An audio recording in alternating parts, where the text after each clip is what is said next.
എല്ലാ പ്രിയ കൂട്ടുകാർക്കും പുതിയൊരു ക്ലാസ്സിലേക്ക് വീണ്ടും സ്വാഗതം. നമ്മൾ പ്രീവിയസ് ക്വസ്റ്റ്യൻ പേപ്പർ LDC നിലവാരത്തിലെ 2023 നടന്നിട്ടുള്ള 22ാമത്തെ ക്വസ്റ്റ്യൻ പേപ്പറാണ്.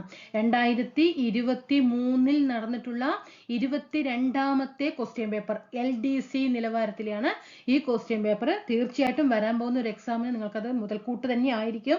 പ്രീവിയസ് ക്വസ്റ്റ്യൻ പേപ്പർ നല്ല രീതിയിൽ വർക്കൗട്ട് ചെയ്ത് ഓരോരോ ക്വസ്റ്റ്യനെ നോക്കണം. എലിമിനേഷൻ മെത്തേഡിലൂടെ എങ്ങനെയാണ് ഒരു ആൻസറിലേക്ക് എത്തുക, ടൈം എങ്കിലും നമുക്ക് എന്ത് ചെയ്യാൻ പറ്റുള്ളൂ, എക്സാം ഹാളിൽ ടൈം കീപ്പ് ചെയ്യാൻ പറ്റുള്ളൂ. അല്ലാതെ നമുക്ക് വീട്ടിൽ വന്നിട്ട് പരിതപിക്കാനേ പറ്റുള്ളൂ. കാരണം മുഴുവൻ അറ്റൻഡ് ചെയ്തില്ല, അത് ചെയ്തില്ല, ഇത് ചെയ്തില്ല. ആരോട് പറയാൻ? യൂട്യൂബിന്റെ താഴെ വന്ന് കമന്റ് ഇട്ടിട്ട് ആരോട് പറയാൻ? വല്ല ഉപകാരം ഉണ്ടോ? ഇല്ല. അതിന് മുമ്പ് തന്നെ എന്ത് ചെയ്യണം, നമ്മളത് പ്രാവർത്തികമാക്കാം, ചെയ്തേ പറ്റൂ. അതുകൊണ്ടാണ് ഇത്രയും സീരിയസോടെ ഓരോ ക്ലാസ് ചെയ്യുമ്പോഴും റിപ്പീറ്റേഷൻ ഞാൻ ഇങ്ങനെ പറഞ്ഞ് പറയുന്നത്. അങ്ങനെയെങ്കിലും ചെയ്യട്ടെ എന്നുള്ളൊരു ഉദ്ദേശം കൊണ്ടാണ്. ഓക്കെ, അപ്പൊ നമ്മള് ഓരോ ക്വസ്റ്റ്യൻ പേപ്പർ എങ്ങനെ എലിമിനേഷൻ ചെയ്തിട്ട് എത്ര പെട്ടെന്ന് ഒരു ക്വസ്റ്റ്യൻ, ഇപ്പോൾ ഒന്നാമത്തെ ക്വസ്റ്റ്യൻ കിട്ടി, എത്ര പെട്ടെന്ന് ആൻസർ ചെയ്തിട്ട് രണ്ടാമത്തേലേക്ക് എത്താൻ പറ്റുന്നു, അത് നെഗറ്റീവ് ഇല്ലാതെ. എങ്കിലും നെഗറ്റീവ് കുറയ്ക്കാൻ ഏറ്റവും എളുപ്പം എന്ന് പറയുന്നത് തരുന്ന ടോപ്പിക്കുകളെ നല്ല രീതിയിൽ റിവിഷനും ചെയ്തും പ്രീവിയസ് ക്വസ്റ്റ്യൻ പേപ്പർ നല്ല രീതിയിൽ വർക്കൗട്ട് ചെയ്താൽ തന്നെയാണ് നെഗറ്റീവ് മാർക്ക് ഒഴിവാകുള്ളൂ. അല്ലാതെ വേറൊരാൾ പറയുന്നത് കേട്ടിട്ട് ഇങ്ങനെ നെഗറ്റീവ് കുറയ്ക്കാം, അല്ലെങ്കിൽ വേറൊരാൾ പറയുന്നത് ഇങ്ങനെ നെഗറ്റീവ്, ഒരിക്കലും നടക്കില്ല. അത് സ്വയം എന്ത് ചെയ്യണം, ചെയ്താൽ തന്നെ പറ്റുള്ളൂ. അപ്പൊ നമുക്ക് ഒന്നാമത്തെ ക്വസ്റ്റ്യനിലേക്ക് പോകാം. അതുപോലെ ഒന്നും കൂടി പറയാണ്, സിലബസ് ബേസ് ചെയ്തിട്ട് നമ്മുടെ LD സിലബസ് ബേസ് ചെയ്തിട്ട് SCRT NCRT ഒക്കെ ബേസ് ചെയ്തിട്ട് ക്ലാസ്സുകൾ പോകുന്നുണ്ട്. അതിൽ കേരള അഡ്മിനിസ്ട്രേഷൻ നമ്മൾ കഴിഞ്ഞിട്ടുണ്ട്. ജോഗ്രഫിയും കോൺസ്റ്റിറ്റ്യൂഷനും കഴിയാറായി.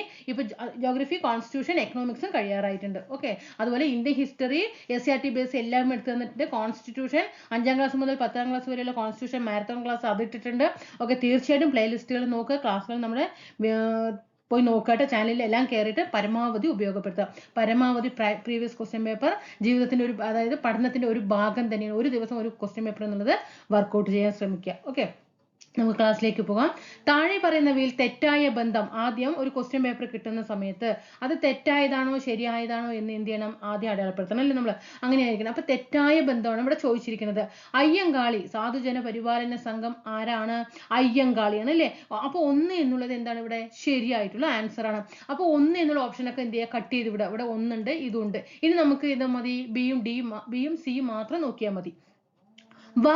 അതാണ് വക്കം അബ്ദുൽ ഖാദർ മൗലവി, തിരുവിതാംകൂർ മുസ്ലിം മഹാജനറൽ സഭ അല്ലെ. നമ്മൾ എപ്പോഴും പഠിക്കാറുണ്ട് ഈ മുസ്ലിം എന്ന് വരുമ്പോൾ അവിടെ ആരായിരിക്കും? വക്കം അബ്ദുൽ ഖാദർ മൗലവി. അപ്പൊ 2 വരുന്ന ഓപ്ഷൻ എന്താണ്, കട്ട് ചെയ്ത് പറഞ്ഞു അല്ലെ. 2 എന്താണ് ഇവിടെ ശരിയാണ്, ഇവിടെ തെറ്റായതാ ചോദിക്കുന്നത്. അപ്പൊ 2 ഇട്ടു. ഇനി അടുത്ത് വായിക്കാൻ നിൽക്കണ്ട അല്ലെ. മൂന്നാമത്തെ ഇതാണ്, ഇത് മാത്രമാണ് ആൻസർ. ഏതാണ്? ബി ആണ്. വാഗ്ബടാനന്ദ സമത്വ സമാജം, അത് തെറ്റാണ് അല്ലെ. സമത്വ സമാജം എന്നുള്ളത് ആരാണ്? വൈകുണ്ഠ സ്വാമികളാണ് അല്ലെ. വൈകുണ്ഠ സ്വാമികളാണ്. അടുത്ത ക്വസ്റ്റ്യൻ നോക്കിക്കേ. 1857 ഒന്നാം സ്വാതന്ത്ര്യ സമരത്തെ സംബന്ധിച്ച, ഇത് ഇവിടെ ക്വസ്റ്റ്യൻ എന്ത് വന്നു? തെറ്റായ പ്രസ്താവന. ആദ്യം ഒരു ക്വസ്റ്റ്യൻ പേപ്പർ കിട്ടുമ്പോൾ അത് ശരിയാണെങ്കിൽ അത്, തെറ്റാണെങ്കിൽ അത് അണ്ടർലൈൻ ചെയ്ത് വെക്കുക. അല്ലെങ്കിൽ വീണ്ടും നമ്മൾ എന്ത് ചെയ്യും, ആ ക്വസ്റ്റ്യൻ പരിധി നടക്കാൻ തുടങ്ങും. അപ്പോ 1857 ഒന്നാം സ്വാതന്ത്ര്യ സമരത്തെ സംബന്ധിച്ച് തെറ്റായ പ്രസ്താവന നോക്കിക്കേ. ഡൽഹിയിലെ സമരത്തിന്റെ നേതാവ് റാണി ലക്ഷ്മിബായി അല്ല അല്ലെ. ലക്നൗ അവിടെയൊക്കെയാണ് ആര് വരുന്നത്? റാണി ലക്ഷ്മിബായി വരുന്നത്. അപ്പൊ ഒന്നാമത്തെ ആൻസർ എന്താണ്? തെറ്റായതാണ് അല്ലേ. ഒന്നാമത്തെ ആൻസർ തെറ്റാണ്. ഇവിടെ തെറ്റായത് തന്നെയാണ് ചോദിക്കുന്നത്. അപ്പൊ ഓപ്ഷനിൽ എന്ത് വരണം നമുക്ക് ആൻസർ ആയിട്ട്? 1 എന്നുള്ള ഓപ്ഷൻ എന്തായാലും ആൻസറിൽ കാണണം അല്ലേ. അപ്പൊ ഇവിടെ ഇതിൽ 1 ഉണ്ടോ? ഇല്ല. ബി ഉണ്ട്. ഇവിടെ 3. ഇവിടെ 1 ഉണ്ടോ? ഇല്ല. അപ്പൊ ബിയും ഡിയും എന്ത് ചെയ്തു, നമ്മൾ ഒഴിവാക്കി വിട്ടു. ഇനി നമുക്ക് എയും സിയും മാത്രം നമുക്ക് നോക്കിയാൽ മതി. ഇനി കാൺപൂരില് സമരം നയിച്ചത് ആരാണ്? നാനാ സാഹിബാണ്. കാൺപൂരിൽ സമരം നയിച്ചത് ആരാണ്? നാനാ സാഹിബാണ്. ആണല്ലേ, നാനാ സാഹിബ് കാൺപൂരിലാണ്. അപ്പൊ ഇത് 3 എന്നുള്ളത് എന്താണ്? ശരിയായിട്ടുള്ള ആൻസർ ആണ്. ഇവിടെ തെറ്റാണ് ചോദിച്ചിരിക്കുന്നത്. ഇനി നോക്കിക്കേ, ബീഹാറിലെ ആരാന്ന് വരും കേട്ടോ. ബീഹാറിലെ ആരയിൽ നേതൃത്വം വഹിച്ചത് നവാബ് വാജിദ് അലി ഷായാണ്. ഇവിടെ ആൻസർ എന്താണ്? രണ്ടാമത്തെ ആൻസർ എ ആണ് കേട്ടോ. 1ഉം 2ഉം ഇവിടെ എന്താണ്? തെറ്റാണ്. ഓക്കെ, 1ഉം 2ഉം തെറ്റാണ്.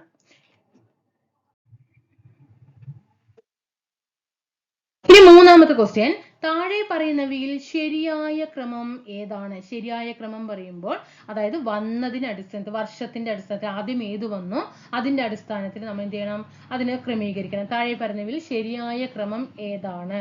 റൗലറ്റ് ആക്ട് 1915, ഇതൊക്കെ നമുക്ക് അറിയില്ല. ഇതിന്റെ വർഷങ്ങളൊക്കെ നമുക്കറിയാം. റൗലറ്റ് ആക്ട് ഒക്കെ എപ്പോഴാണ്? 1919 കാലഘട്ടത്തിലാണ് അല്ലെ. മൂന്നാമത്തെ ആൻസർ ഇവിടെ ഡി ആണ് വരുന്നത് കേട്ടോ. ഡി ആണ്. 2, 3, 4. 2, 3, 4. 2 ഏതാണ്? ദണ്ഡി മാർച്ച് അല്ലെ. 1930 ദണ്ഡി മാർച്ച്. പിന്നെ 3 ഏതാണ്? സൈമൺ കമ്മീഷൻ ഇന്ത്യയിൽ അല്ലേ 1928 താഴെ പറയുന്നവർ ശരിയായ ക്രമം. ഇവിടെ റൗലറ്റ് ആക്ട് 1919 ആണല്ലോ, ഇവിടെ പൈഞ്ചലടിക്കണേ. അപ്പൊ ഇതെന്താണ്? തെറ്റാണ് അല്ലേ. ദണ്ഡി മാർച്ച് 1930 ശരിയാണ്. സൈമൺ കമ്മീഷൻ ഇന്ത്യയിൽ എത്തിയത് അല്ലേ 1928. ഇവിടെ ശ്രദ്ധിക്കണം, സൈമൺ കമ്മീഷൻ നിലവിൽ വന്നത് എന്ന് പറയുമ്പോൾ 1927 നമ്മൾ പഠിക്കുക. പക്ഷെ ഇവിടെ ക്വസ്റ്റ്യൻ ശ്രദ്ധിക്കണം, ഇന്ത്യയിൽ എന്നുണ്ട്. അവരെപ്പോഴാണ് ഇന്ത്യയിൽ എത്തിയത്? 1928. ഗാന്ധി ഇർവിൻ ഉടമ്പടി 1931. അപ്പൊ 2, 3, 4 ഇവിടെ തന്നിട്ടുള്ള വർഷങ്ങളിൽ ശരിയായിട്ടുള്ളത്. Rowlatt act 1919. ഇനി ഈ സൈമൺ കമ്മീഷൻ നിലവിൽ വന്നത് എപ്പോ? നമ്മളെ വർഷം 1927. അതെങ്ങനെ ഓർമ്മ വെക്കും? സൈമൺ സായല്ലേ, 7 അല്ലേ, 7 സാ വരുമ്പോ നമ്മൾ 7 ഉപയോഗിക്കാം കേട്ടോ. അപ്പൊ 1927. സോഷ്യൽ കോൺട്രാക്ട് എന്ന ഗ്രന്ഥത്തിന്റെ രചയിതാവ് ആരാണ്? 4 B ആണ് കേട്ടോ, റൂസോയാണ്. സോഷ്യൽ കോൺട്രാക്ട് നമുക്കറിയാം, മോസ്റ്റ് റിപ്പീറ്റഡ് ആണ്. താഴെ പറയുന്നവയിൽ സൺയാറ്റ്സന്റെ 3 തത്വങ്ങളിൽ ബാധകമല്ലാത്തത് ഏതാണ്? 5ാമത്തത് D ആണ് കേട്ടോ, 2 മാത്രം. കാരണം സൺയാറ്റ്സന് ചൈനയിലെയാണ് അല്ലേ. സൺയാറ്റ്സൻ എന്ന് പറയുമ്പോൾ ചൈനയിൽ വരുന്ന വ്യക്തിയാണ്. അപ്പോൾ അദ്ദേഹം നല്ല കാര്യങ്ങൾ മാത്രമേ എന്ത് ചെയ്തിട്ടുള്ളൂ? നല്ലതേ അദ്ദേഹം പ്രാവർത്തികമാക്കിയിട്ടുള്ളൂ. അതുകൊണ്ട് നോക്കിക്കേ, ദേശീയത അതൊരു നല്ല കാര്യമാണ് അല്ലേ. സോഷ്യലിസം, ജനാധിപത്യം, ജനങ്ങൾക്കാണ് എന്ത് ചെയ്തത്? ആധിപത്യം കൊടുത്തത്. അപ്പോൾ 1, 3, 4 ഇവിടെ എന്താണ്? ശരിയാണ്. ഇവിടെ ബാധകമല്ലാത്തത് സമഗ്രാധിപത്യം, അതായത് രാജാക്കന്മാരുടെ സമഗ്രാധിപത്യം അദ്ദേഹം എന്ത് ചെയ്തിട്ടുണ്ടായിരുന്നില്ല? 3 തത്വങ്ങളിൽ ഉൾപ്പെടുത്തിയിട്ടുണ്ടായിരുന്നില്ല. 3 തത്വങ്ങളിൽ ദേശീയതയും സോഷ്യലിസവും ജനാധിപത്യവുമാണ് അദ്ദേഹം ബാധകമാക്കിയത്. 2022 ഖത്തർ ലോകകപ്പ് ഫുട്ബോൾ മത്സരവുമായി ബന്ധപ്പെട്ട് താഴെ പറയുന്നവയിൽ തെറ്റായ പ്രസ്താവന ഏതാണ്? 6ാമത്തെ ആൻസർ A ആണ് കേട്ടോ. 3 മാത്രമാണ് തെറ്റ്. അപ്പൊ 1ഉം 2ഉം ശരിയായിട്ടുള്ള പ്രസ്താവനയാണ്. അപ്പൊ 2022 ഖത്തർ ലോകകപ്പ് ഫുട്ബോളുമായിട്ട് നമ്മൾ മനസ്സിലാക്കേണ്ട കാര്യം, ഏറ്റവും കൂടുതൽ ഗോളുകൾ നേടിയത് ഫ്രാൻസിന്റെ കൈലിയൻ എംബാപ്പയാണ്. മികച്ച കളിക്കാരനുള്ള ഗോൾഡൻ ബോൾ പുരസ്കാരം നേടിയത് ലയണൽ മെസ്സിയാണ്. മികച്ച കളിക്കാരനുള്ള ഗോൾഡൻ ബോള് ലയണൽ മെസ്സിയും ഏറ്റവും കൂടുതൽ ഗോളുകൾ നേടിയത് ഫ്രാൻസിന്റെ കൈലിയൻ എംബാപ്പയുമാണ്. അപ്പൊ രണ്ടും എന്ത് ചെയ്യണം? നമ്മൾ ഇനിയും നമുക്ക് എക്സാമുകൾക്ക് ഇത് ആവർത്തിക്കും. ഇനി 7ാമത്തെ ക്വസ്റ്റ്യൻ, പാലക്കാട് ബന്ധിപ്പിക്കുന്നത് ഇവ ഏത് തമ്മിലാണ്? ക്വസ്റ്റ്യൻ എന്ത് ചെയ്തിട്ടുണ്ടായിരുന്നു? ഡിലീഷൻ ഉണ്ടായിരുന്നു. ഇതിൽ ആൻസർ ഇല്ല. ഉപ്പ് ജല തടാകമായ സാമ്പാർ തടാകം സ്ഥിതി ചെയ്യുന്നത്? 8ാമത്തെ ആൻസർ A ആണ്. സാമ്പാർ തടാകം എവിടെയാണ്? രാജസ്ഥാൻ. ജോഗ്രഫിയിൽ നിങ്ങൾ എന്തായാലും ക്ലാസ്സുകൾ പ്രയോജനപ്പെടുത്തണം. ഏകദേശം ഒക്കെ ചെയ്തു വെച്ചിട്ടുണ്ട്. ഇനി കുറച്ചും കൂടി നമുക്ക് ചെയ്യാനുള്ളൂ. അതും കൂടി ചെയ്തതിന് നമ്മുടെ ജോഗ്രഫി, ഇന്ത്യൻ ജോഗ്രഫിയും കംപ്ലീറ്റ് ആകും. അതൊക്കെ നല്ല രീതിയിൽ എടുത്തു തന്നിട്ടുണ്ട് കേട്ടോ. ക്ലാസ്സുകൾ പ്രയോജനപ്പെടുത്തണം. ചുവടെ കൊടുത്തിരിക്കുന്നവയിൽ ഗംഗാ നദീ വ്യവസ്ഥയിൽ ഉൾപ്പെടാത്തത് ഏതാണ്? ഗംഗാ നദീ വ്യവസ്ഥയിൽ ഉൾപ്പെടാത്തത് ഏതാണ്? B ആണ് കേട്ടോ, ബൈതറിയാണ്. ചമ്പലൊക്കെ അറിയാം അല്ലെ. ചമ്പൽ, ബത്വ, സോൺ ഇതൊക്കെ എന്താണ്? ഗംഗയുടെ പോഷക നദികളാണ്. ചമ്പൽ, ബത്വ, സോൺ അതാണ് ഗംഗാ നദീ വ്യവസ്ഥയിൽ ഉൾപ്പെടുന്നതാണ്. പമ്പ നദിയുടെ പതന സ്ഥാനം എവിടെയാണ്? വേമ്പനാട്ട് കായലാണ് കേട്ടോ. റിപ്പീറ്റ് ചെയ്യാറുണ്ട്. ഈ ക്വസ്റ്റ്യൻ ഒരുപാട് പ്രാവശ്യം റിപ്പീറ്റ് ചെയ്താണ്. നന്നായി പഠിക്കണം. അറിയില്ലെങ്കിൽ എഴുതി വെക്കുക, ഇടയ്ക്കിടയ്ക്ക് റിവിഷൻ ചെയ്യുക. പമ്പ നദിയുടെ പതന സ്ഥാനം എവിടെയാണ്? വേമ്പനാട്ട് കായലാണ്. താഴെ കൊടുത്തിരിക്കുന്നവയിൽ അന്തരീക്ഷത്തിന്റെ ഏറ്റവും മുകളിലത്തെ പാളി ഏതാണ്? 11ാമത്തെ C ആണ് കേട്ടോ, തെർമോസ്ഫിയർ. നമ്മൾ എപ്പോഴും പഠിക്കുമ്പോൾ troposphere, stratosphere, mesosphere, thermosphere, ionosphere ഇങ്ങനെ പഠിച്ചു പോകും അല്ലേ. അപ്പൊ നിങ്ങൾ എപ്പോഴും നമ്മൾ ഫസ്റ്റ് ഏതാ പറയുന്നത്? ട്രോപ്പോസ്ഫിയർ. നമ്മൾ വിചാരിക്കുമ്പോൾ ഏറ്റവും മേലത്തെ പാളി അല്ല, ഏറ്റവും താഴത്തെ പാളിയാണ് ഏത്? ട്രോപ്പോസ്ഫിയർ. ഏറ്റവും മുകളിലത്തെ പാളിയാണ് തെർമോസ്ഫിയർ. പർവേസ് മുഷറഫ് ഏത് രാജ്യത്തിന്റെ മുൻ പട്ടാള മേധാവിയും പ്രസിഡന്റുമായിരുന്നു? 12ാമത്തെ B ആണ്. നമ്മൾ എപ്പോഴും കേൾക്കാറുണ്ട് അല്ലെ, പർവേസ് മുഷറഫ്. ഇന്ത്യയിൽ 1991 മുതൽ നടപ്പാക്കിയ സാമ്പത്തിക പരിഷ്കാരങ്ങളിൽ പെടാത്തത് ഏത്? നമ്മുടെ എക്കണോമിക്സ് ക്ലാസ്സുകൾ കണ്ട വ്യക്തികൾക്ക് ഇത് എന്താണ്? വിത്തിൻ സെക്കൻഡ് മതിയില്ലേ ആൻസർ ചെയ്യാൻ. നോക്കിക്കേ, 13ാമത്തെ ആൻസർ ഏത് വരും? B ആണ് അല്ലെ, ഭൂപരിഷ്കരണം. അപ്പൊ സാമ്പത്തിക പരിഷ്കാരങ്ങൾ ഏതൊക്കെയാണ്? സ്വകാര്യവൽക്കരണം, ആഗോളവൽക്കരണം, ഉദാരവൽക്കരണം. നമ്മൾ എങ്ങനെ ഓർഡർ ആയിട്ട് പഠിക്കുക? ഉദാരവൽക്കരണം, സ്വകാര്യവൽക്കരണം, ആഗോളവൽക്കരണം. 1991 നടപ്പിലാക്കിയ പുത്തൻ സാമ്പത്തിക പരിഷ്കാരങ്ങളാണ്. ഇന്ത്യയിലെ 2023-24 കേന്ദ്ര ബജറ്റിൽ പ്രഖ്യാപിച്ചിട്ടുള്ളതിൽ പ്രകാരം ഓരോ വിഭാഗത്തിലുമുള്ള സർക്കാരിന്റെ ചെലവ് താഴെ തന്നിരിക്കുന്ന പട്ടികയിൽ നിന്നും ചേരുംപടി ചേർക്കുക. 14ാമത്തെ ആൻസർ എ ആണ്. ഒന്നാമത്തെ സി ആണ് കേട്ടോ. പ്രതിരോധത്തിന് 8%, സബ്സിഡികൾക്ക് 7%, പെൻഷൻ 4%, പലിശ തിരിച്ചടവ് 20%. പലിശ തിരിച്ചടവ് 20%. നമുക്കിപ്പോൾ ഈ ക്വസ്റ്റ്യൻ അറിയില്ല എന്ന് വിചാരിക്കാം. നമുക്ക് എന്തായാലും അറിയില്ല. എനിക്കറിയില്ലായിരുന്നു കേട്ടോ. ഈ ക്വസ്റ്റ്യൻ വരുന്ന സമയത്ത് എനിക്കറിയില്ലായിരുന്നു. പക്ഷെ നമുക്ക് ഇതിലെ ആൻസറിലേക്ക് നമുക്കൊരു എങ്ങനെയാ പറയുക, ഒരു 50-50 ചാൻസിൽ നമ്മൾ ചെയ്യാറുണ്ട് അല്ലേ. എല്ലാ ക്വസ്റ്റ്യനും പോയിട്ട് 50-50 ചെയ്യരുത്. ഓക്കെ. അപ്പോൾ നമുക്ക് ഇതിലറിയാം സർക്കാരിന് ഏറ്റവും കൂടുതൽ ചെലവ് വരുന്നത് ഏതിലാണ്? പലിശ തിരിച്ചടവിലാണ്. ഏതാണ്? പലിശ അല്ലേ. അതായത് പല വിദേശ കടങ്ങളിൽ നിന്നും, പല ലോക ബാങ്ക്, മോണിറ്ററിംഗ് ഫണ്ട്, അങ്ങനെ IMF-ൽ നിന്നൊക്കെ ഒരുപാട് എന്ത് ചെയ്യുന്നുണ്ട്, നബാർഡ്, അങ്ങനെ ഒരുപാട് ധനകാര്യ സ്ഥാപനങ്ങളിൽ നിന്നായെങ്കിലും പണം എന്ത് ചെയ്യുന്നുണ്ട്, കടമെടുക്കാറുണ്ട് അല്ലേ. അതിനൊക്കെ എന്ത് കൊടുക്കണം സർക്കാർ? പലിശ തിരിച്ചടവ് കൊടുക്കണം. അപ്പോൾ ഏറ്റവും കൂടുതൽ എപ്പോഴും സർക്കാരിന് കടം എന്ന് പറയുന്നത് ഏതിലായിരിക്കും? പലിശ തിരിച്ചടവിലായിരിക്കും. അപ്പൊ നോക്കിക്കേ, ഈ 4ാമത്തെ ആൻസർ പലിശ തിരിച്ചടവിൽ, അതിലാണ് ഏറ്റവും കൂടുതൽ ശതമാനം വരുന്നത് അല്ലേ. എ. 4ാമത്തെ ആൻസർ എ വരുന്ന ഒരേ ഒരു ഓപ്ഷനേ ഉള്ളൂ. ദൈവം സഹായിച്ചിട്ടില്ല. അങ്ങനെ ചെയ്യാൻ കഴിവുള്ളവർക്കാണെങ്കിൽ ഇവിടെ എന്ത് മാർക്ക് കിട്ടി? 1 മാർക്ക് കിട്ടിയിട്ടുണ്ട്. അപ്പൊ 4ാമത്തെ എ എന്നുള്ളൊരു ഓപ്ഷൻ അങ്ങനെ ചിന്തിച്ചിട്ട് എഴുതാൻ കഴിയുമെങ്കിൽ 1 മാർക്ക് ഇവിടെ സ്കോർ ചെയ്യാൻ കഴിയും. പിന്നെ എന്താണ് 4 എന്നുള്ള ഒരു ഓപ്ഷൻ എ വരുന്നത് ആകെ ഏതേ ഉള്ളൂ? ഒറ്റന്നേ ഉള്ളൂ.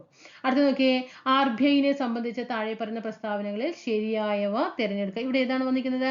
ശരിയായവയാണ് അല്ലേ. 15ാമത്തെ ആൻസർ സി ആണ്. 1, 3, 4 ശരിയാണ്. 1935 എന്ത് ചെയ്തു? സ്ഥാപിതമായി. 1 രൂപ മുതൽ എല്ലാ നോട്ടുകളും എന്ത് ചെയ്യുന്നു? പുറത്തിറക്കുന്നു അല്ലെ. 1 രൂപ മുതൽ എല്ലാ നോട്ടുകളും പുറത്തിറക്കുന്നത് RBI ആണോ? അല്ല. 1 രൂപ ഒഴികെയുള്ള, 1 രൂപ മുതലല്ല, 1 രൂപ ഇവിടെ എന്ത് വരണമായിരുന്നു? ഒഴികെ. 1 രൂപ ആരാണ്? ധനകാര്യ സെക്രട്ടറി ആണ് 1 രൂപ നാണയം പുറത്തിറക്കുന്നത്. അത് റിസർവ് ബാങ്ക് ഓഫ് ഇന്ത്യ അല്ല. ബാക്കി എല്ലാ നോട്ടുകളും നമ്മുടെ നോട്ടുകൾ അച്ചടിച്ചിറക്കുന്നത് റിസർവ് ബാങ്ക് ഓഫ് ഇന്ത്യ ആണ്. 1949 ദേശസൽക്കരിച്ചു. ആസ്ഥാനം മുംബൈയാണ്. അപ്പോൾ റിസർവ് ബാങ്കിനെ കുറിച്ചിട്ട് 3 പോയിന്റ് മനസ്സിലാക്കുക. 1935 സ്ഥാപിതമായി, 49 ദേശസൽക്കരിച്ചു, ആസ്ഥാനം മുംബൈയാണ്. 1 രൂപ നാണയം അച്ചടിച്ചിറക്കുന്നത് ധനകാര്യ സെക്രട്ടറിയാണ്. താഴെ തന്നിരിക്കുന്ന ഇന്ത്യയിലെ പ്രധാനപ്പെട്ട ധാതുക്കളെ ലോകത്തിലെ അവയുടെ ഉൽപാദനത്തിന്റെ അടിസ്ഥാനത്തിൽ ശരിയായ ക്രമം ഏതാണെന്ന്. ഇന്ത്യയിലെ പ്രധാന ധാതുക്കളെ ലോകത്തിന്റെ അവയുടെ ഉൽപാദനത്തിന്റെ അടിസ്ഥാനത്തിൽ. ഇപ്പൊ നമുക്ക് ഇതെന്താണ് അത്രയും ചെയ്യാൻ കഴിയും. ഇത് ഇപ്പൊ നമുക്ക് ഈ 2 ഓപ്ഷൻ ആണെന്നുള്ളത് എന്തായാലും അറിയും. CO ഒന്നുമില്ലെങ്കിൽ D ആണോ എന്നുള്ളത്. കാരണം നമ്മുടെ ഇന്ത്യയിലെ ഏറ്റവും കൂടുതൽ ഉൽപ്പാദിപ്പിക്കുന്നത് അബ്രോ ആണ്, മൈക്ക ആണെന്നുള്ളത് നമുക്കറിയാം. ഇന്ത്യയിലെ ഏറ്റവും കൂടുതൽ ഉൽപ്പാദിപ്പിക്കുന്നത് അബ്രമൈക്ക. ഇവിടെ ചോദ്യം എന്താണ്? ഇന്ത്യയിലെ പ്രധാന ധാതുക്കളെ ലോകത്തിലെ അവയുടെ ഉൽപാദനത്തിന്റെ അടിസ്ഥാനത്തിൽ. അപ്പൊ ഇന്ത്യയാണ് ഏറ്റവും കൂടുതൽ അബ്രം ഉൽപ്പാദിപ്പിക്കുന്നത്. അബ്രം കഴിഞ്ഞിട്ട് ഇതിൽ ഏതെങ്കിലും ഒരു ഓപ്ഷൻ നമുക്ക് അറിഞ്ഞാൽ തന്നെ എന്ത് ചെയ്യാൻ പറ്റുള്ളൂ അല്ലെ. അബ്രം, പിന്നെ ഏതാണ്? കൽക്കരിയാണ് കേട്ടോ. 16ാമത്തെ ആൻസർ സി ആണ്. അബ്രം, കൽക്കരി, ഇരുമ്പയിര്, മാംഗനീസ്, ഇങ്ങനെയാണ് നമ്മുടെ ഇന്ത്യയിലെ ഉൽപാദനത്തിന്റെ അടിസ്ഥാനത്തിൽ ശരിയായ ക്രമം. അപ്പൊ അബ്രം കഴിഞ്ഞാൽ ഏത് വരണം? കൽക്കരി വരണം. അത് കഴിഞ്ഞാൽ ഇരുമ്പയിര്, അത് കഴിഞ്ഞാൽ മാംഗനീസ്. ഇനി ഇന്ത്യയിലെ പഞ്ചവത്സര പദ്ധതികളുമായി ബന്ധപ്പെട്ട് താഴെ പറയുന്ന പ്രസ്താവനകളിൽ ശരിയായവ ഏതാണ്? പഞ്ചവത്സര പദ്ധതിയുമായിട്ട്. ഓക്കെ, ഇതൊക്കെ വ്യക്തമായിട്ട് എടുത്തു തന്നിട്ടുണ്ട്. ആസൂത്രണ ഏതാണ്? എന്താ ചോദ്യം? ശരിയായവയാണ് അല്ലെ. 17ാമത്തെ ആൻസർ സി ആണ്. 1, 2, 4 ശരിയാണ്. 1, 2, 4. ആസൂത്രണ കമ്മീഷൻ 1950 എന്ത് ചെയ്തു? സ്ഥാപിച്ചു. 1ാം പഞ്ചവത്സര പദ്ധതി കാർഷിക മേഖലയ്ക്ക് പ്രാധാന്യം നൽകി. പിന്നെ സമത്വം പഞ്ചവത്സര പദ്ധതിയുടെ പ്രധാനപ്പെട്ട ലക്ഷ്യമാണ്. ശരിയാണ് അല്ലേ. ഓക്കെ. ഇന്ത്യൻ ഹരിത വിപ്ലവവുമായി ബന്ധമില്ലാത്ത, ഹരിത വിപ്ലവമൊക്കെ എക്കണോമിക്സ് ഓർഡർ ആയിട്ട് ക്ലാസ് ചെയ്ത് വരുന്നുണ്ട് കേട്ടോ, ഉപയോഗപ്പെടുത്തണം. 18ാമത്തെ ആൻസർ ഡി ആണ് അല്ലെ. വർഗീസ് കുര്യൻ, അദ്ദേഹം ധവള വിപ്ലവമാണ് അല്ലെ. ധവള വിപ്ലവമാണ് ഇദ്ദേഹം. അപ്പൊ ഹരിത വിപ്ലവമായിട്ട് എന്തൊക്കെ വരും? MS സ്വാമിനാഥൻ, ഇന്ത്യൻ ഹരിത വിപ്ലവത്തിന്റെ പിതാവ്. ഉയർന്ന വിളവ് തരുന്ന വൈവിധ്യമാർന്ന വിളവുകൾ, ഇതൊക്കെ എന്താണ്? ലക്ഷ്യങ്ങളാണ് അല്ലെ.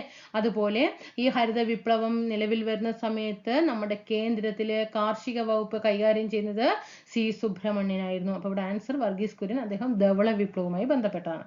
ഭരണഘടനാ നിർമ്മാണ സഭയുമായി ബന്ധപ്പെട്ട ചുവടെ ചേർക്കുന്ന പ്രസ്താവനകളിൽ ശരി ആയത് ഏതാണ്? 19ാമത്തെ ഡി ആണ് കേട്ടോ, ഓൾ ഓഫ് ദി എബോ. മൂന്നും ശരിയാണ്. അപ്പോൾ ഭരണഘടനാ നിർമ്മാണ സഭ കുറിച്ച് മനസ്സിലാക്കേണ്ടത്, ഭരണഘടനാ നിർമ്മാണ സഭയിലെ അംഗങ്ങളെ പ്രായപൂർത്തി വോട്ടവകാശത്തിന്റെ അടിസ്ഥാനത്തിലല്ല, ആണോ? അല്ല അല്ലെ. പിന്നെ എല്ലാ മതത്തിലെയും പ്രതിനിധികൾ ഭരണഘടനാ നിർമ്മാണ സഭയിൽ ഉണ്ടായിരുന്നു. എല്ലാ മതത്തിലെയും പ്രതിനിധികൾ ഭരണഘടനാ നിർമ്മാണ സഭയിൽ ഉണ്ടായിരുന്നു. രാഷ്ട്രീയ പാർട്ടികളിൽ കോൺഗ്രസ് ആണ് ഭരണഘടനാ നിർമ്മാണ സഭയിൽ ആധിപത്യം സ്ഥാപിച്ചിരുന്നത്. മൂന്നും എന്താണ്? ശരിയായിട്ടുള്ള ആൻസർ ആണ്. അടുത്തത്, ബ്രിട്ടീഷ് ഭരണഘടനയിൽ നിന്നും ഇന്ത്യൻ ഭരണഘടന കടം കൊണ്ടിട്ടുള്ള ആശയങ്ങളിൽ ശരി ആയവ ഏതാണ്? ഇവിടെ ക്വസ്റ്റ്യൻ നോക്കിക്കേ.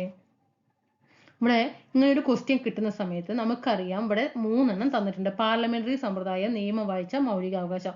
മൗലികാവകാശം ഏതൊരു PSC തുടക്കക്കാരനും അറിയാം, അത് USA നിന്നാണ്, അമേരിക്കയിൽ നിന്നാണ്. അപ്പൊ 3 എന്നുള്ള ഓപ്ഷൻ എന്ത് വരണം? ആൻസർ ആയിട്ട് നമുക്ക് വരാൻ പാടില്ല അല്ലെ. ഇവിടെ എന്താ ചോദിച്ചിരിക്കുന്നത്? ശരിയായവയാണ് ബ്രിട്ടീഷ് ഭരണഘടനയിൽ നിന്ന് കടമെടുത്തിട്ടുള്ളത്. ഏതൊക്കെയാണെന്നാ ചോദിച്ചിരിക്കുന്നത്. അപ്പൊ 3 വരുന്ന ഓപ്ഷനൊക്കെ നമ്മൾ എന്ത് ചെയ്യണം? ഒഴിവാക്കണം. ഇവിടെ 3 വന്നില്ലേ? ഒന്നാമത്തെ ഓപ്ഷൻ എ വെട്ടി, പിന്നെ ബിയിലും 3 ഉണ്ട്, അതും വെട്ടി. D all of the above അത് വരുമോ? ഇല്ല, ഇവിടെ 3 വന്നില്ലേ? അത് ഒഴിവാക്കി. അപ്പൊ നമുക്കറിയണം 20ാമത്തെ ആൻസർ ഏതാണ്? സി ആണ് അല്ലെ. 20 സി ആണ്. 1ഉം 2ഉം പാർലമെന്ററി സമ്പ്രദായവും നിയമവാഴ്ചയും ബ്രിട്ടീഷ് ഭരണഘടനയിൽ നിന്ന് ഇന്ത്യൻ ഭരണഘടന കടം കൊണ്ടിട്ടുള്ള ആശയങ്ങളാണ്. അടുത്തത്, ചുവടെ ചേർക്കുന്ന പ്രസ്താവനകളിൽ ശരി ഏതെന്നാണ് ചോദിച്ചിരിക്കുന്നത്. 21ാമത്തെ ആൻസർ എ ആണ് കേട്ടോ, ഓൾ ഓഫ് ദി എബോ. 1ഉം 2ഉം 3ഉം ശരിയാണ്. നോക്കിക്കേ, ഇത് പഠിക്കണം കേട്ടോ. കീഴ്ക്കോടതികൾക്ക് മേൽ ചുമത്തുന്ന പ്രത്യേക ഉത്തരവുകളാണ് പ്രൊഹിബിഷൻ. അറസ്റ്റ് ചെയ്യപ്പെട്ട വ്യക്തിയെ ഹാജരാക്കുവാൻ ഇറക്കുന്ന പ്രത്യേക ഉത്തരവാണ് ഹേബിയസ് കോർപ്പസ്. ഒരു ഉദ്യോഗസ്ഥന് മേൽ ചുമത്തുന്ന പ്രത്യേക ഉത്തരവാണ് മാൻഡമസ്. ഇത് ഏതുമായിട്ട് ബന്ധപ്പെട്ടതാണ്? നമ്മുടെ കോൺസ്റ്റിറ്റ്യൂഷനിലെ റിട്ടുകളുമായിട്ട് ബന്ധപ്പെട്ട് വന്ന ക്വസ്റ്റ്യൻ ആണ്. ഇന്ത്യൻ ഭരണഘടനയിലെ അനുച്ഛേദം 19 പ്രകാരമുള്ള സ്വാതന്ത്ര്യങ്ങളിൽ പെടാത്തത് നമുക്കറിയാം ഏതാണ്? വിദ്യാഭ്യാസ സ്വാതന്ത്ര്യമായിരിക്കും അല്ലെ. 22ാമത്തത് സി ആണ് ആൻസർ കേട്ടോ, ഓൺലി 3. ആവിഷ്കാര സ്വാതന്ത്ര്യം, സംഘടനാ സ്വാതന്ത്ര്യം ഏതാണ്? ആർട്ടിക്കിൾ അനുച്ഛേദം 19 പറയുന്ന കാര്യങ്ങളാണ്. നിർദ്ദേശക തത്വങ്ങളുടെ ലക്ഷ്യങ്ങളുമായി ബന്ധപ്പെട്ട് താഴെ പറയുന്നവയിൽ ശരി ആയ പ്രസ്താവന. മാർഗനിർദ്ദേശക തത്വങ്ങൾ. 23ാമത്തെ ആൻസർ ഇവിടെ എ ആണ് കേട്ടോ, ഓൾ ഓഫ് ദി എബോ. 1ഉം 2ഉം 3ഉം ശരിയായിട്ടുള്ള. അന്തർദേശീയ സമാധാനം പരിപോഷിപ്പിക്കുക, കുടിൽ വ്യവസായം പരിപോഷിപ്പിക്കുക, ജീവിത നിലവാരം ഉയർത്തുക, ഇതൊക്കെ മാർഗനിർദ്ദേശക തത്വങ്ങളുടെ ലക്ഷ്യങ്ങളിൽ പെടുന്നവയാണ്. ചുവടെ ചേർക്കുന്നവയിൽ സ്വത്തവകാശവുമായി ബന്ധപ്പെട്ട ശരിയായ പ്രസ്താവന ഏതാണ്? സ്വത്തവകാശം ഒരു മൗലിക അവകാശമാണ്, ആണോ? അല്ല അല്ലെ. അതൊരു എന്താണ്? നിയമ അവകാശമാണ്. അപ്പൊ 1 വരുന്ന ഓപ്ഷൻ എല്ലാം എന്താണ്? തെറ്റാണ്. ഇവിടെ തെറ്റാണ്. ഇവിടെ നോക്കിക്കേ, ഇതിലും 1 ഉണ്ട്, ഇതും തെറ്റിട്ടു. ഇനി നമുക്ക് എയും സിയും മാത്രമാക്കി. സ്വത്തവകാശം മൗലികാവകാശവും നിയമാവകാശമാണ്, ആണോ? അല്ല, നിയമാവകാശമാണ് അല്ലെ. അപ്പൊ മൗലികാവകാശം അല്ല. അപ്പൊ 3 വരും നമ്മൾ എന്ത് ചെയ്യണം? തെറ്റണം. ഓൺലി 2 ആണ് അല്ലെ. 24ാമത്തെ എ ആണ് കേട്ടോ, ഓൺലി 2. സ്വത്തവകാശം ഒരു നിയമ അവകാശമാണ്. പ്രസ്താവനകളിൽ ശരി ഏത്? 25ാമത്തേത് ബി ആണ് കേട്ടോ, ഓൺലി 1ഉം 2ഉമാണ് ഇവിടെ ശരിയായിട്ടുള്ളത്. 1, 2 തെറ്റായിട്ടുള്ളത് വായിച്ചു പഠിക്കരുത്. ഇന്ത്യൻ ചുവടെ ചേർക്കുന്ന പ്രസ്താവനകളിൽ ശരി ഏതെന്നാ ചോദിച്ചാൽ ഇവിടെ ഏതാണ്? ബി ആണ്. ഇന്ത്യൻ ഭരണഘടനാ ഭേദഗതി പ്രതിപാദിക്കുന്ന അനുച്ഛേദം 368. ശരിയാണ്. ഇതൊക്കെ പഠിക്കണം കേട്ടോ, കൂടെ പഠിച്ചു പോകണം. ഭരണഘടനാ ഭേദഗതി പറയുന്ന ആർട്ടിക്കിൾ 368 എന്ന് പഠിച്ചു പോകണം. അല്ലാതെ വെറുതെ ആൻസർ ചെയ്ത് ടിക്ക് ചെയ്ത് പോയാൽ പോരാ. 12 മുതൽ 35 വരെയുള്ള അനുച്ഛേദങ്ങൾ മൗലിക അവകാശങ്ങൾ അതാണ് അല്ലെ. 12 to 35. അനുച്ഛേദം 32 പ്രകാരം ഹൈക്കോടതികൾക്ക് റിട്ട് അല്ലെ. 32 ഏതാണ്? ഇവിടെ സുപ്രീം കോടതിക്കാണ് റിട്ട് പുറപ്പെടുവിക്കാനുള്ള അധികാരം. അപ്പൊ 1ഉം 2ഉം ആണ്. ഓക്കെ. അടുത്തത്, ഇന്ത്യൻ ഭരണഘടനയിലെ 3 ലിസ്റ്റ് ഏതൊക്കെയാണ്? സ്റ്റേറ്റ് ലിസ്റ്റ്, കൺകറന്റ് ലിസ്റ്റിൽ 3 ലിസ്റ്റുകൾ ഉണ്ട് അല്ലെ. അതില് ഉൾപ്പെട്ട വിഷയങ്ങളുമായി ബന്ധപ്പെട്ട പ്രസ്താവനയാണ് ചുവടെ ചേർക്കുന്നത്. ശരിയായ പ്രസ്താവന. 3 ലിസ്റ്റ്, കേന്ദ്ര ലിസ്റ്റും സംസ്ഥാന ലിസ്റ്റും കൺകറന്റ് ലിസ്റ്റ് തന്നിട്ടുണ്ട്. അതിൽ ഏതാണ് ചുവടെ ചേർക്കുന്നതിൽ ശരിയായിട്ടുള്ള പ്രസ്താവന ചോദിക്കുന്നത്? 26ാമത്തെ ആൻസർ ബി ആണ്. ഓൺലി 2ഉം 3ഉം ഏതാണ്? 2ഉം 3ഉം ആണ് ഇവിടെ ശരിയായിട്ടുള്ളത്. സംസ്ഥാന ലിസ്റ്റിൽ ജയിൽ വരും, മദ്യം വരും, വാണിജ്യം വരും. കൺകറന്റ് ലിസ്റ്റിൽ വനം, വിദ്യാഭ്യാസം, തൊഴിലാളി സംഘടനകൾ ഇതൊക്കെ എന്താണ് ഇതിലാണ്. കേന്ദ്ര ലിസ്റ്റിൽ എന്താണ് ബാങ്കിങ്, പൊതുജന, ഈ പോലീസ് ഒക്കെ വരുന്നത് ഏതിലാണ്? സംസ്ഥാന ലിസ്റ്റിലാണ് കേട്ടോ. ചുവടെ ചേർക്കുന്നതിൽ തെറ്റായ പ്രസ്താവന ഏതാണ്? ചുവടെ ചേർക്കുന്നതിൽ തെറ്റായിട്ടുള്ള പ്രസ്താവന. UPSC ഒരു ഭരണഘടനാ സ്ഥാപനമാണ്. ശരിയാണല്ലോ, UPSC ഒരു ഭരണഘടന. ഇവിടെ തെറ്റായതല്ലേ ചോദിച്ചിരിക്കുന്നത്. അപ്പോൾ 1 വരുന്ന ഓപ്ഷൻ ഒക്കെ നമ്മൾ എന്ത് ചെയ്യണം? കട്ട് ചെയ്തിടണം അല്ലേ. 1 വരുന്നത് കട്ട് ചെയ്ത് വിട്ടു. ഇതാ 1 വന്നു, ഇവിടെ 1 വന്നിട്ടുണ്ട്, അത് കട്ട് ചെയ്ത് വിട്ടു. ഓൾ ഓഫ് ദി എബോ 1 വരുന്നതും ഇവിടെ കട്ട് ചെയ്ത് വിട്ടു. ഇനി നമുക്ക് 27ാമത്തെ ആൻസർ ഏതാണ്? A ആണ് അല്ലേ. നമുക്ക് ഇങ്ങനെയൊക്കെയാണ് സ്റ്റേറ്റ്മെന്റ് ക്വസ്റ്റ്യൻ നമുക്ക് ചെയ്യാൻ പറ്റുള്ളൂ. അല്ലാതെ 3 ഓപ്ഷനും വായിച്ച് 4 ആൻസറിന്റെ എയും ബിയും സിയും ഡി ഒക്കെ നോക്കി വരുമ്പോഴേക്കും അവരെന്ത് ചെയ്യും? PSCന്റെ എക്സാമിന്റെ വഴിക്ക് പോകും, നമ്മൾ അവിടെ ഇരിക്കുകയും ചെയ്യും. അത്രേ ഉള്ളൂ. അപ്പൊ ഇങ്ങനെ ആയിരിക്കണം നമ്മൾ എന്ത് ചെയ്യണം? ഒരു സ്റ്റേറ്റ്മെന്റ് ക്വസ്റ്റ്യന് അത് എന്ത് ചെയ്യണം? പ്രാക്ടീസ് ചെയ്താൽ മാത്രമേ നമുക്ക് ഉപയോഗിക്കാൻ പറ്റുള്ളൂ. എവിടെ? എക്സാം ഹാളിൽ. ഇപ്പൊ നോക്കിക്കേ, ചുവടെ ചേർക്കുന്നതിൽ തെറ്റായിട്ടുള്ള പ്രസ്താവനയെ ചോദിച്ചിരിക്കുന്നത്. നമുക്ക് ഇതിൽ ഈ 3 തന്നതിൽ തെറ്റായതാണ് കണ്ടുപിടിക്കേണ്ടത് അല്ലേ. അപ്പൊ UPSC എന്ന് പറയുന്നത് എന്താണ്? ഒരു ഭരണഘടനാ സ്ഥാപനമാണ്. അത് ശരിയായിട്ടുള്ള പ്രസ്താവനയാണ്. ഇവിടെ തെറ്റായിട്ടുള്ളതല്ലേ ചോദിച്ചിരിക്കുന്നത്. അപ്പൊ 1 എന്നുള്ള ഓപ്ഷൻ എന്താണ്? ശരിയായിട്ടുള്ളത് കൊണ്ട് 1 വരുന്ന ഓപ്ഷൻ ഒക്കെ നമ്മൾ എന്ത് ചെയ്യണം? ഒഴിവാക്കി വിടണം. ഇവിടെ നോക്കിയാൽ സിയിൽ 1 ഉണ്ട്, ബിയിൽ 1 ഉണ്ട്, ഡിയിൽ 1 ഉണ്ട്. അപ്പൊ നമുക്ക് പിന്നെ ഈ 2 ആൻസർ ഒന്നും നമുക്ക് അവിടെ എന്ത് ചെയ്യണ്ട? വായിക്കേ വേണ്ട. നമുക്ക് വീട്ടിൽ വന്നിട്ട് നോക്കിയാൽ മതി ഇതൊക്കെ എന്താണ്. അപ്പോൾ ഓൺലി 2ഉം 3ഉം ഏതൊക്കെയാണ്? സംസ്ഥാന പബ്ലിക് സർവീസ് കമ്മീഷൻ ഭരണഘടനാ സ്ഥാപനമല്ല. തെറ്റല്ലേ, അത് സ്ഥാപനമാണ്. സംസ്ഥാന പബ്ലിക് സർവീസ് കമ്മീഷൻ ചെയർമാനെ നിയമിക്കുന്നത് പ്രസിഡന്റ് ആണല്ലേ. അപ്പൊ 2ഉം ഏതാണ്? ഓൺലി 2ഉം 3ഉം ആണ് ഇവിടെ ആൻസർ ആയിട്ട് വരുന്നത്. 27ാമത്തെ ആൻസർ A ആണ് കേട്ടോ. ചുവടെ ചേർക്കുന്ന പ്രസ്താവനകളിൽ ശരി ആയത് ഏതാണ്? നോക്കിക്കേ, 28ാമത്തെ ആൻസർ C ആണ് കേട്ടോ. 2ഉം 3ഉം ചുവടെ ചേർക്കുന്ന പ്രസ്താവനകൾ. ഉത്തർപ്രദേശ്, ആന്ധ്രാപ്രദേശ് എന്നിവയ്ക്ക് ഇരുസഭകളുള്ള നിയമനിർമ്മാണ സഭകളാണുള്ളത്. ശരിയാണ് അല്ലേ. കർണാടക, ബീഹാർ എന്നിവയ്ക്ക് ഇരുസഭകളുള്ള നിയമനിർമ്മാണ സഭയാണുള്ളത്. ശരിയാണ്. 2ഉം 3ഉം. ഇവിടെ ഹിമാചൽ പ്രദേശിനൊന്നും ഇല്ലാതുകൊണ്ട് കേട്ടോ. അപ്പൊ നിയമനിർമ്മാണ സഭകളുള്ളത് സംസ്ഥാനങ്ങളിലേക്ക് വരും. ഉത്തർപ്രദേശ്, ആന്ധ്രാപ്രദേശ്, കർണാടക, ബീഹാറിലൊക്കെ എന്താണ്? ദ്വിമണ്ഡല സഭകളാണ് ഉള്ളത്. ചുവടെ ചേർക്കുന്നതിൽ ശരി ആയിട്ടുള്ള പ്രസ്താവന 29 D ആണ് കേട്ടോ. ഓൾ ഓഫ് ദി എബോ 1ഉം 2ഉം 3ഉം ഇവിടെ എന്താണ്? ശരിയായിട്ടുള്ള ആൻസർ ആണ്.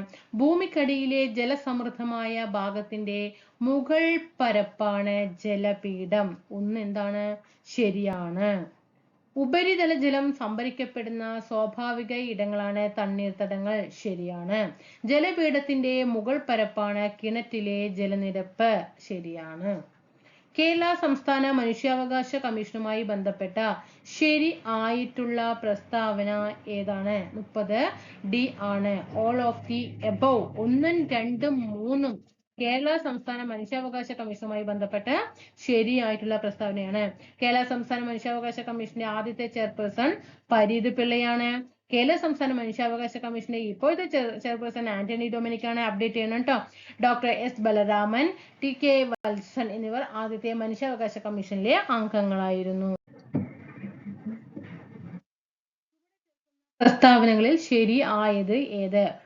31 ആൻസർ വരുന്നത്. ഇവിടെ ക്വസ്റ്റ്യൻ എന്ത് ചെയ്തിട്ടുണ്ട്? ഡിലീഷൻ വന്നിട്ടുണ്ട് കേട്ടോ. പോസ്കോ നിയമപ്രകാരം ബാലൻ എന്നാൽ 18 വയസ്സിന് താഴെയുള്ള കുട്ടിയാണ്.